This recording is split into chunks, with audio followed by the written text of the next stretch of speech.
Marvel. Well, we did Marvel. This is DC. DC news of the week. Redo. Sterling K. Brown is still keeping his Green Lantern aspirations alive. With Guy Gardner set to appear in Superman Legacy and Hal Jordan and Jon Stewart headlining the DCU's upcoming Lanterns TV series, optimism is high at the moment. If you're a big fan of DC Comics Green Lantern Corps, recently Sterling K. Brown let it be known that he still wants to play Stewart after voicing his desire to play the character back in 2017. Speaking to Rotten Tomatoes, promoted his upcoming role in American Fiction, which I heard is really good.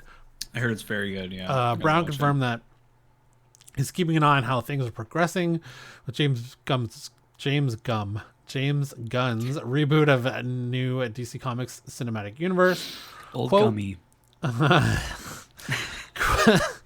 Quote, I watched that Justice League cartoon religiously in like high school, college, right after, etc. Wow. It was dope. Seeing Jon Stewart, knowing there was a black Green Lantern was something like in terms of representation, and was like, oh man, there's a space for me in this world, and I see it. And when I looked at the cartoon, I would think I kind of look like this dude. If it could happen, that would be legitimately exciting. That would be one of those giddy-inducing moments in my life because my kids would get it without having me to explain it to them. You can watch that on the Rotten Tomatoes Awards tour. Not much is known about the Lanterns TV series other than what James Gunn has stated during the unveiling of the Chapter 1 Gods and Monsters slate. In that video, Gunn called the show a big premiere HBO series. Quote, this is the story of a couple of Green Lanterns, Jon Stewart, Hal Jordan, and we have a few other Lanterns peppered in there. But this is really a terrestrial-based TV show, which is almost like True Detective, but with a couple of Green Lanterns who are space cops watching over the precinct Earth. They discover a terrifying mystery that ties into our larger story of the DCU. Also with Nathan Fillion set to portray Guy Gardner in Superman Legacy, there's no reason to assume that Stewart and Jordan won't turn up someplace else before Lanterns is set to air on HBO. Mm-hmm. In terms of history, DC history, Alan Scott was the first Green Lantern from Earth, followed by Hal Jordan. Guy Gardner would be selected as Jordan's backup, and years later, Jon Stewart would become his alternate. Eventually, the Corps would also add Kyle Rayner, and more recently, Simone Baez, Jessica Cruz, and Joe Mullen. If Guy already exists in the DCU, there's no reason to think that Alan and Hal aren't already Green Lanterns as well. So one, I would totally be for Sterling K. Brown being in anything. He's a fantastic actor. Two, this is why I don't get people upset at changing gender or race is exactly this quote. When he was a kid, he saw that there was a space for him in a animated series or comic, or there's a black Green Lantern. Oh, look, yep. I could aspire to be that too. Yep. This is why representation matters. I don't know why people get upset about that. Anyways, oh yeah. Okay, so the terrestrial-based TV show screams budget to me. They want to keep the budget low. Does that mean they're not going to be flying around in their suits? They're just going to be walking around doing True Detective things? I would say that flying would probably be a little bit less than that. It would be a lot more walking, I would say. A lot more walking? I really do think so. I mean, nowadays you can make flying look, pretty good, fairly easy, but still at the same time, I would, I think I'd be doing a lot more focused on walking. This is very strange. Your audio is lagging behind your video. Okay. There's like a 2 or 3 second gap between okay. That's weird. Hold on, let me restart the recording.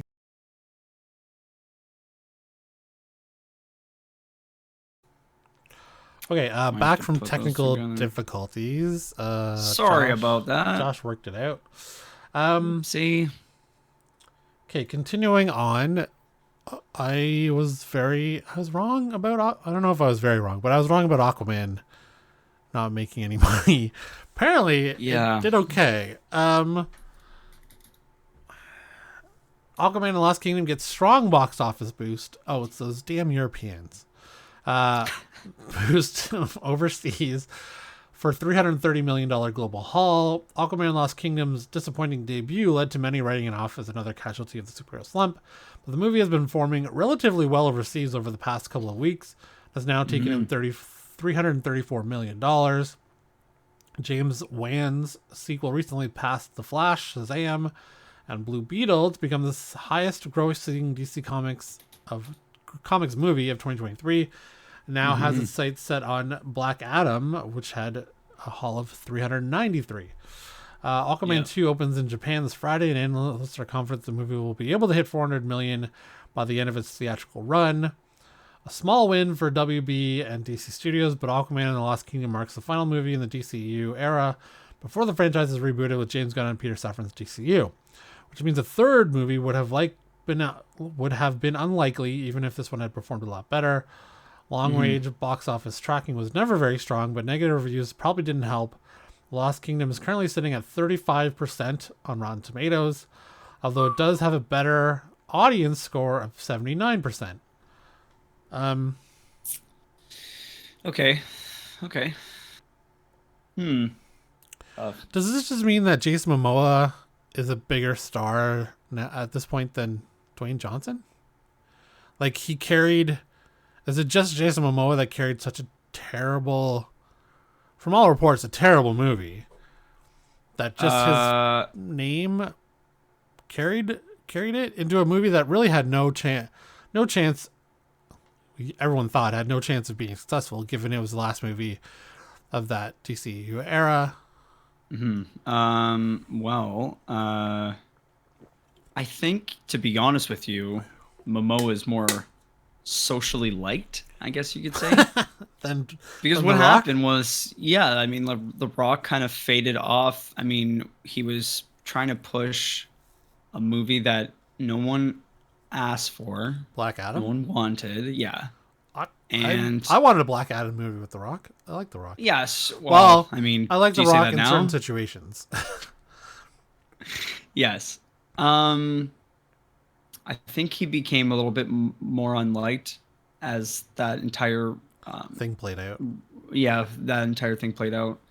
A lot of people felt like there was really not a lot of times where he was genuine. I have seen a lot of that where when he started to peddle more and more things. Seems to be a bit of a promotion.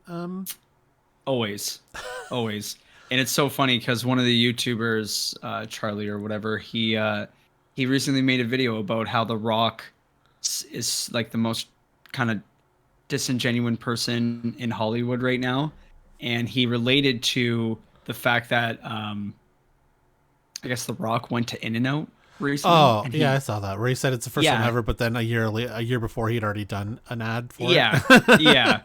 And it's like kind of funny shit Sometimes, like that. Well, listen, he's been hitting the head a lot. Maybe he actually forgot. Honestly, like I'm a little like, I mean, I don't want to say but I mean it's possible. I feel like whoever his PR team is and whoever's in charge and doing whatever knows that they can make a fair chunk of money off him peddling whatever. And make him a fair amount of money. And I think they feel like they need to do it while the iron is still hot on his career versus maybe him fading out. Because I think the both of us know that I don't think The Rock is going to do like a Blade Runner-esque role, i.e. Dave Bautista at the beginning. And I would consider that pretty good acting.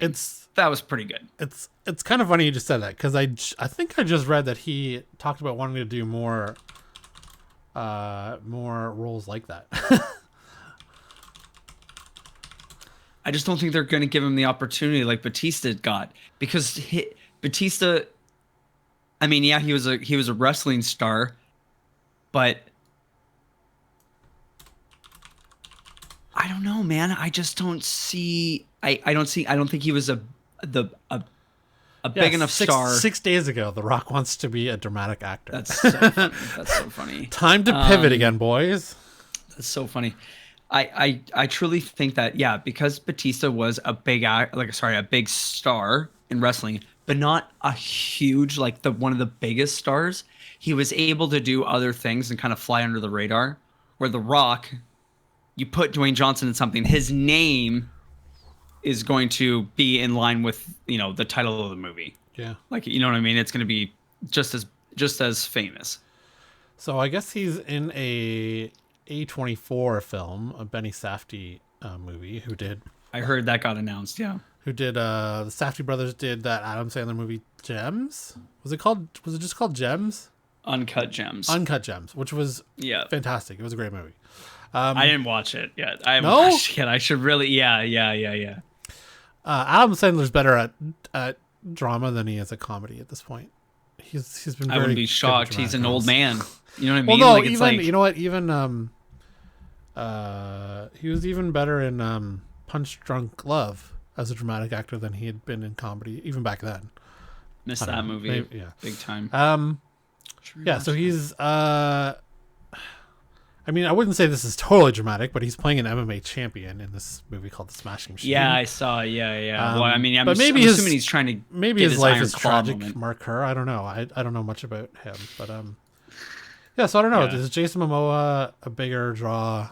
I guess he is a bigger draw. Well, I mean, 60 million more, and he'll be provably a bigger draw than The Rock. Well, I in a mean, DC sure, movie. that, and I feel like a lot of people, hilariously enough, went to see the latest Fast and the Furious movie because they want to see Vin Diesel in cars. Apparently Momoa was a good villain in that. And he was apparently, I didn't watch it, but apparently he was a very good villain, up until the point where he was actually one of the best parts of the movie. Yeah, Which I wouldn't be surprised about. I don't remember the last Fast and Furious movie I saw. Maybe 6? I didn't see the one where they went to space. And that was number... Wait, they went to space in one? Dude. Are you serious? Yeah, I'm not even joking you. Were they souping up spaceships to race in space? Oh, buddy, they went, and not only that, apparently there was like duct tape on one of them. Oh, apparently it okay. survived. I think that was Fast 9. I think I saw one. I think I actually saw one with The Rock in it. Whether that was 6 or 7. Yeah. But that's the only one. F9. That's the last one F9, the Fast Saga. They went to space. Jesus. Okay. Oh, goddamn. It was good, man. Moving on. David Ayer is still talking about his amazing superhero movie, The Suicide Squad. Sorry, Suicide Squad, not The Suicide Squad. When was that again? When was what? His Suicide Squad movie? 2016. So last week we did a video about him saying it's dead, it's never happening. DC essentially told him to fuck off, and he said, fuck you to DC. You guys are assholes. Yeah. But he has a new movie coming out with Jason Statham called The Beekeeper, so he is doing some more speaking on it. So talking to Variety, the Suicide Squad director David Ayer has not minced words when discussing how his 2016 superhero film was recut by Warner Brothers to such a degree that the finished product was widely slammed by movie critics. Did not match his original vision. The filmmaker spent quite a few months using social media to lobby for the release of the Ayer cut. Yet the director is now opening up about how he's pausing his crusade to have his original vision see the light of day. Quote, "That's been the toughest part of my career," Ayer told Variety while on the press circuit for his upcoming film, The Beekeeper. "I made a great movie. I made an amazing film. I'll go on record. Anyone who wants to dispute that, come look me in the eye." Oh, that's fun. Fight That's me, bro. great. Come fight me if you tell me my movie sucks. Come get me, bro. To have something I put so much love and so much heart into getting taken away, re-engineered. You know that Eric Andre meme where he shoots the guy and says, "Why'd you do that?" That's been like the Suicide Squad. Why'd you do that? I didn't. Every time a new movie comes out in that space, it starts up again. He continued about repeated Suicide Squad criticisms. "I get attacked for something I didn't do. It's pretty unjust, and at the end of the day, at this point, I get it. It's corporate America. It's corporate IP. You know, those are multi-billion-dollar companies, but I think ripping the guts out of a filmmaker like that is pretty unfair. Quote, I would love a last rites screening, a funeral screening, you know, even just bringing the cast and crew together to show them what they actually made. That would be fair for everyone. Except we would never see it and know that he was right if it was like, if just bringing the cast together to watch it at his house or something. Ayer informed the fans on his Twitter last August that the DCU studio boss James Gunn told him the Ayer cut would have its time to be shared. Although it appears Ayer will no longer be pushing for that, his 2016 Suicide Squad starred Will Smith, introduced Margot Robbie as Harley Quinn, Viola Davis, and Amanda Waller. The latter character is getting her own spin-off set in James Gunn and Peter Safran's DCU. The Beekeeper opens in theaters January. Oh, I didn't know that was going to theaters. I thought that was like a direct-to-streaming movie, given the trailer, and it was Jason Statham. Go fuck yourself.